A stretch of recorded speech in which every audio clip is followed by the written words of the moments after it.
After-school childcare service will be available at some 2,000 elementary schools in Korea starting next month, and at all elementary schools in the second semester. President Yoon today promised to do more for public education and childcare services amid a chronically low birth rate.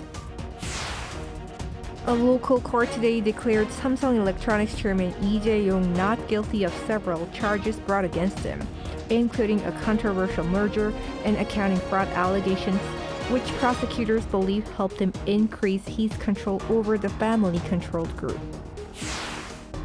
The U.S. warned of more strikes against Iran-backed groups in response to the recent killing of American soldiers, following dozens of strikes over the past 2 days against its targets in Iraq, Syria, and more. It's February 5th, 2024. This is Newscenter.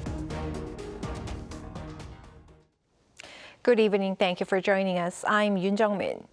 We begin with the nation fighting its chronically low birth rate. As part of a plan to address that, the government aims to expand after-school childcare services to all elementary schools by the second semester and ease parenting concerns. This as President Yoon today held another policy debate session vowing to do more for public care. Our presidential office correspondent Kim Do-yeon reports. The South Korean government is expanding childcare services with its public after-school program called Neulbom Schools.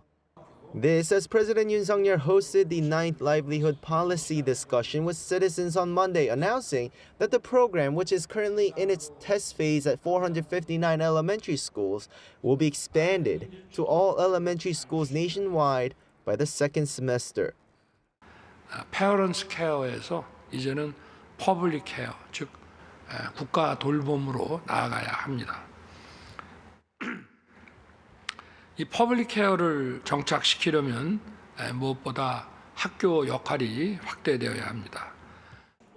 The program, which offers educational, arts, and sports activities to help with childcare, especially for households with working parents, started last year. The expansion will make all first-grade students eligible, moving beyond the current limited capacity and selection process. By 2026, it aims to include all elementary students.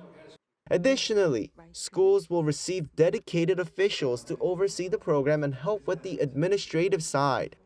It kills two birds with one stone when it comes to tackling the low birth rate.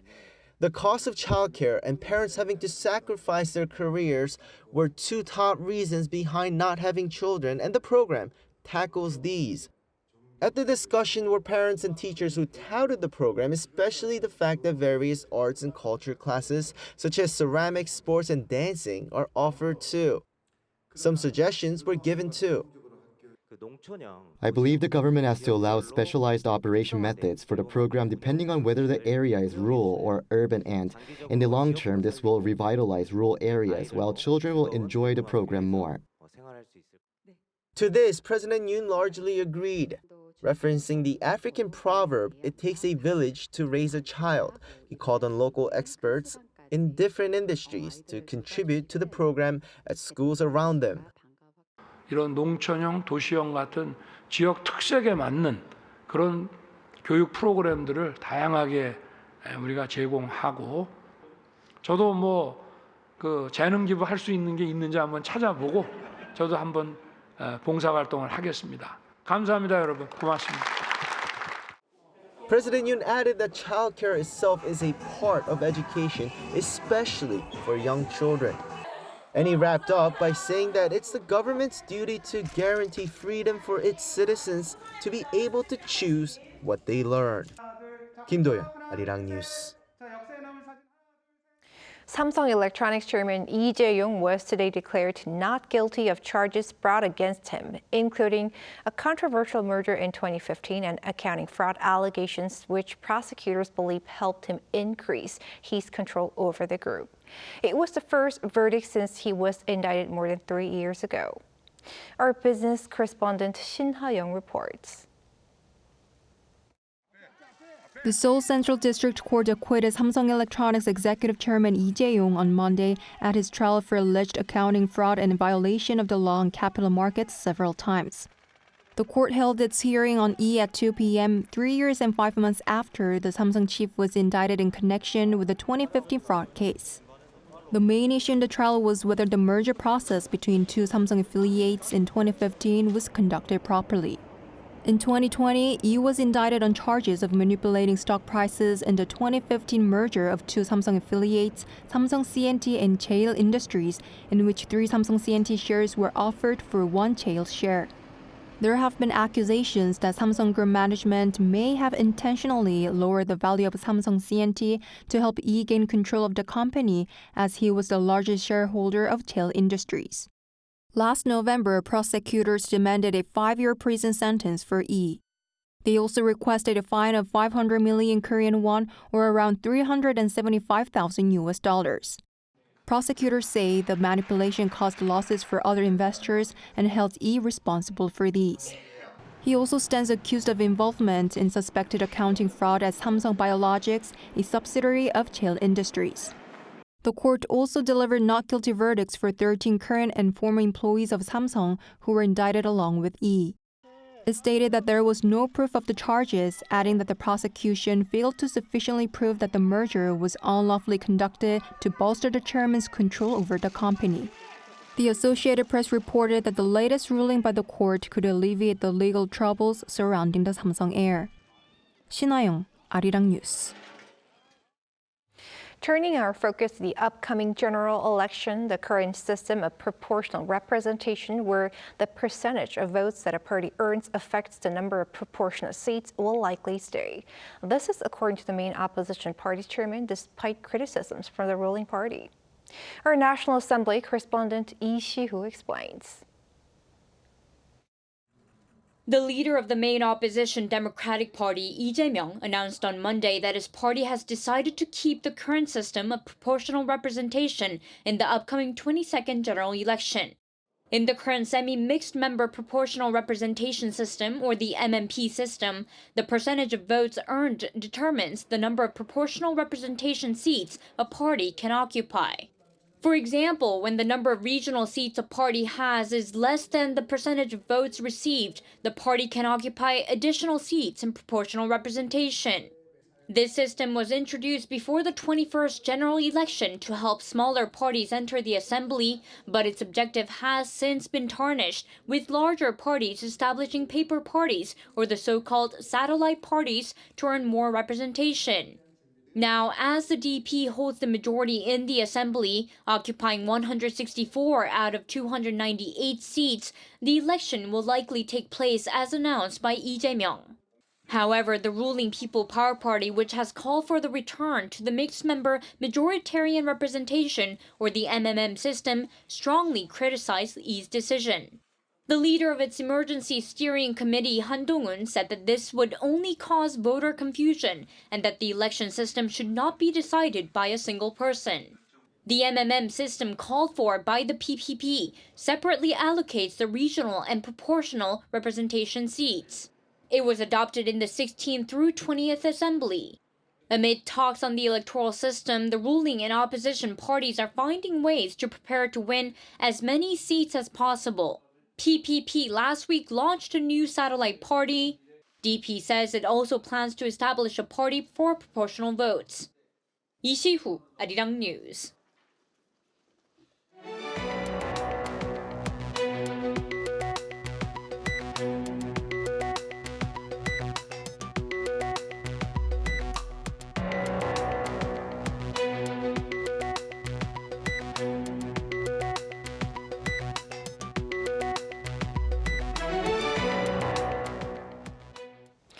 After strikes against Iran-backed groups in the Middle East, the U.S. says it'll not stop there when it comes to responding to any killing of its people.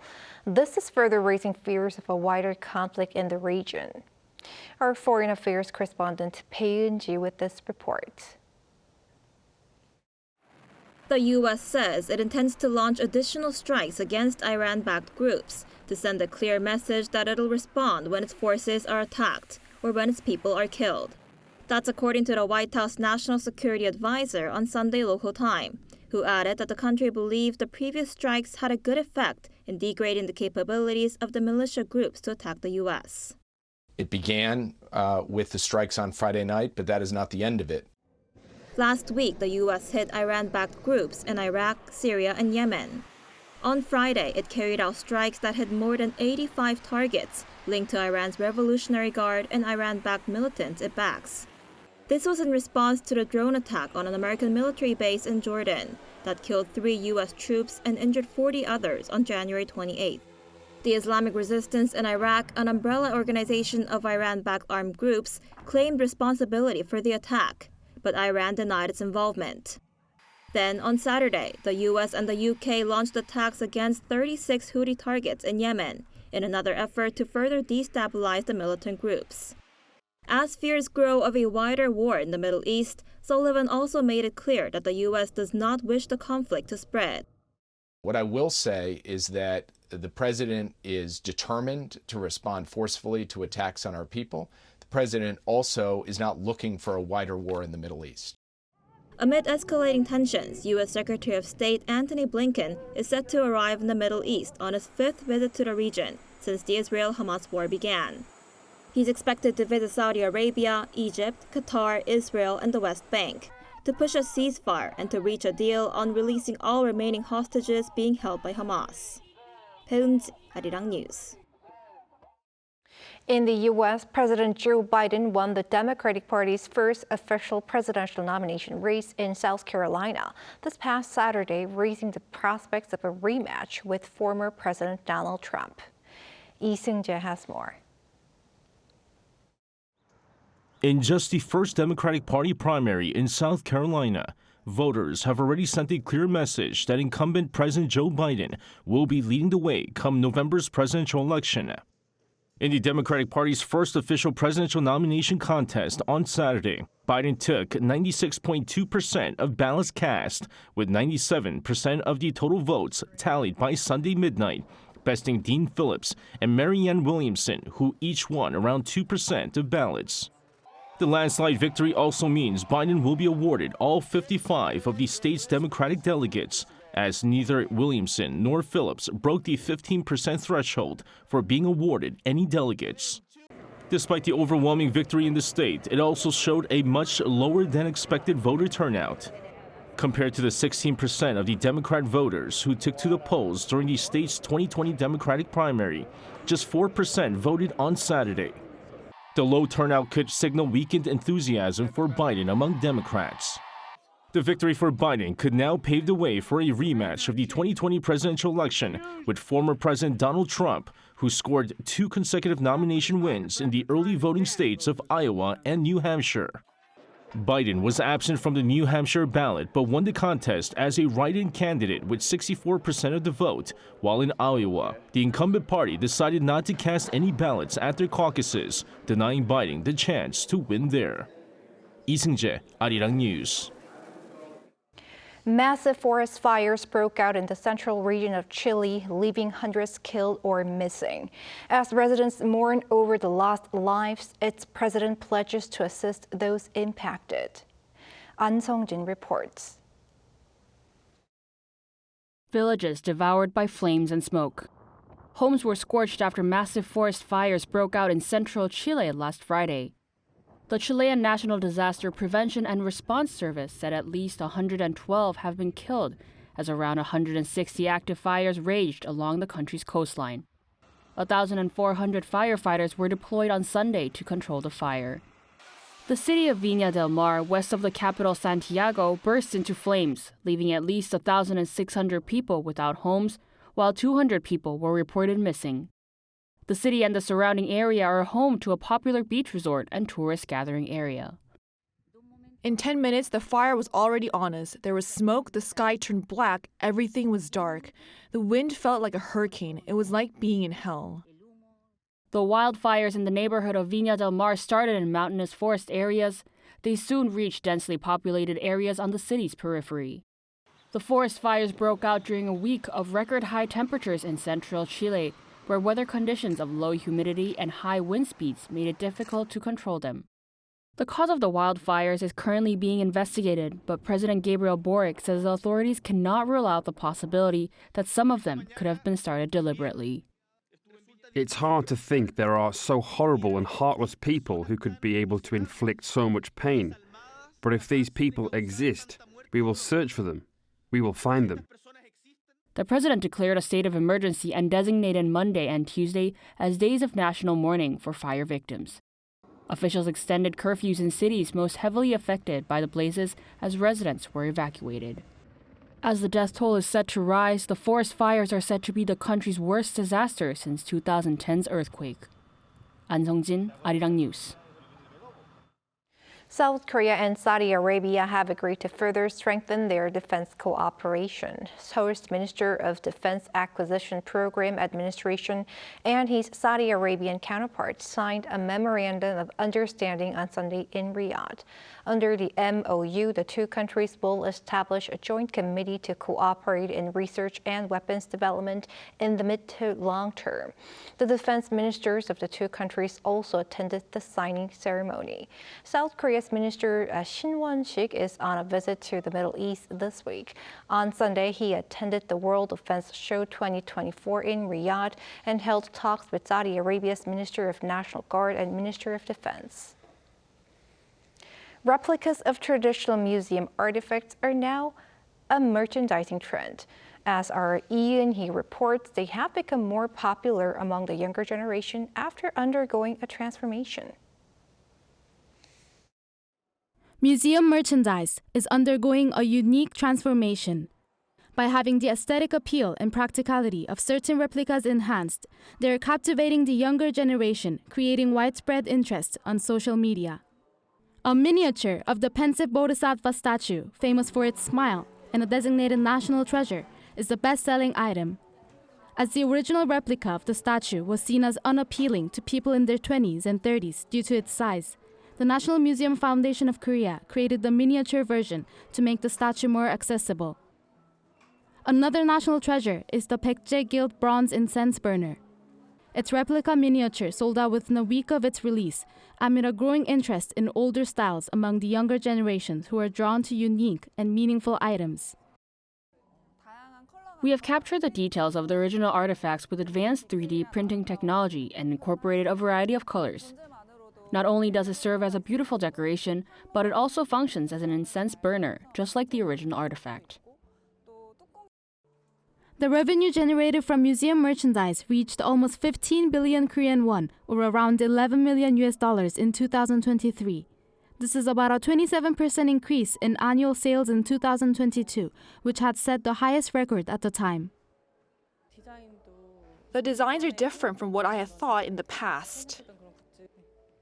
I wasn't very interested in museum merchandise, but seeing them for the first time, I want to buy a few of them. I bought several things which is very, very nice, well designed. This is a cup, and it is with a lot of Oriental type of design ideas. It gives you some kind of a very pleasant feeling. This newly released set of drinking glasses constantly crashes the website due to high demand.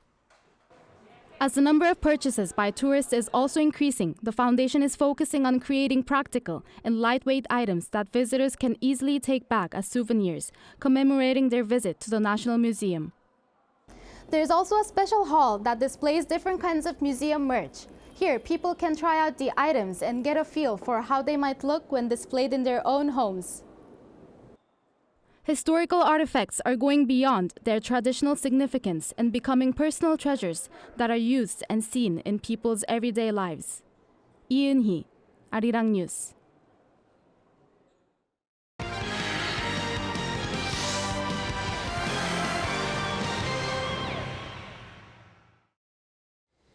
Time now for an update on what's been happening in the world of sports. For that, we have our sports editor, Paul Nee, joining us in the studio. Welcome, Paul. Hello there. Let's first start with AFC Asian Cup in Qatar. South Korea are through the semifinals. Yes, they beat Australia on Friday to book their place in the semi-finals. But it was another comeback win and another late goal that's helped them through. At Al Janoub Stadium in Al Wakra, South Korea fell behind to a Craig Goodwin goal just before half-time. It looked to be enough to send the Socceroos through, but deep into injury time, Korea were awarded a penalty. Son Heung-min was brought down in the box. Up stepped Hwang Hee-chan to convert and force extra time. It was roles reversed for Korea's winner in the first half of extra time. Hwang Hee-chan was fouled and Son Heung-min converted what is now a trademark free kick. Son, as well as fullback Sol Young-woo, were named in the AFC's best 11 for the quarterfinals for their efforts. Korea, though, they'll play Jordan in the semi-final on Tuesday local time. The two teams, of course, met in the group stage, and Korea needed a late equaliser to salvage a draw. Elsewhere, Iran beat Japan 2-1 on Saturday thanks to a last-minute penalty. They will play Qatar in their semi-final on Wednesday local time. All right, and staying with football, a Premier League star appears to be on the verge of signing with a K-League club. Yes, you're quite right. Former Manchester United and England star Jesse Lingard arrived in South Korea this afternoon. He's reportedly set to sign for K-League One club FC Seoul.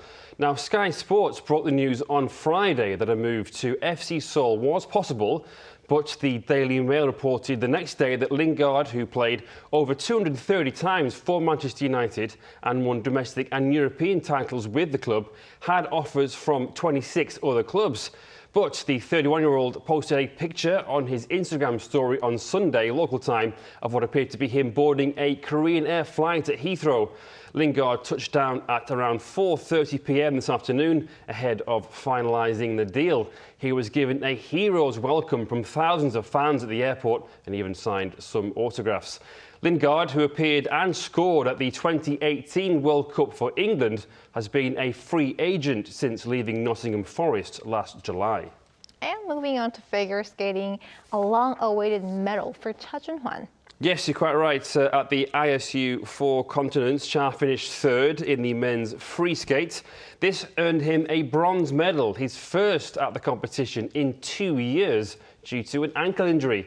In Shanghai, China, on Saturday, Cha Jun-hwan earned a points total of 177.65, made up of a technical score of 91.77 and an artistic score of 85.88. The judges, in particular, liked his quadruple Salchow.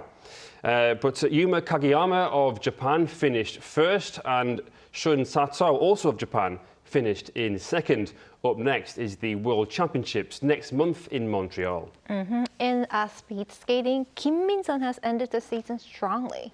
Yes, she finished second in the World Cup standings. This is thanks to a silver medal in her season finale on Sunday in Quebec, Canada. Kim finished second in the 500 metres with a time of 32.91 seconds. Femke Kok of the Netherlands finished first, but only by 0.2 of a second. But Kim finished first on Saturday, ahead of Femke Kok, to win gold in the 500 metres and also set a new track record of 37.69 seconds. This weekend's action was the sixth and last World Cup event of the season. Kim Min-sun won 8 medals in total, including 3 gold.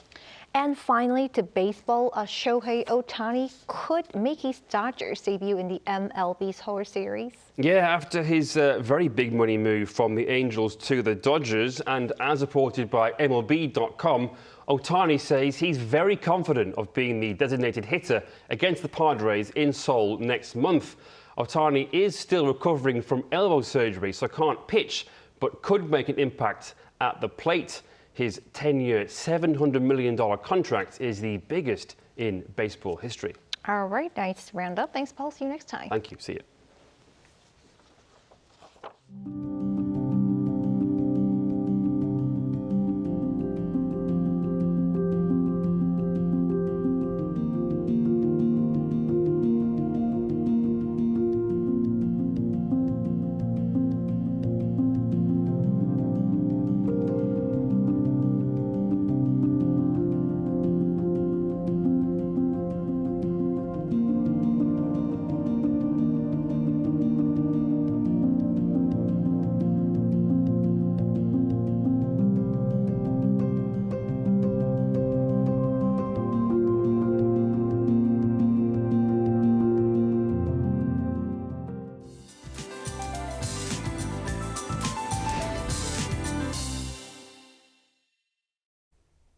After milder winter conditions, rain and snow have made a return. Rain clouds are covering most of the country. Rain has turned into snow in areas with low temperatures. In particular, heavy snow is falling in Gangwon-do and northern Gyeongsangbuk-do provinces, where heavy snow warning have been issued.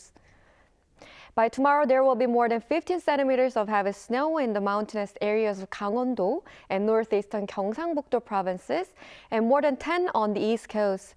The Seoul metropolitan area will also receive 1 to 5 centimeters. Most of this rain and snow will move away tomorrow morning. However, the sky will be a little bit cloudy afterward. Tomorrow, Seoul will start off at -3 degrees Celsius. Daytime temperatures will be similar to or slightly higher than today's. Seoul will get up to 4, Gwangju and Daegu 8 degrees. After the rain and snow go away, Wednesday will be mostly sunny without any worries about the cold. That's all for Korea. Here are the weather conditions around the world.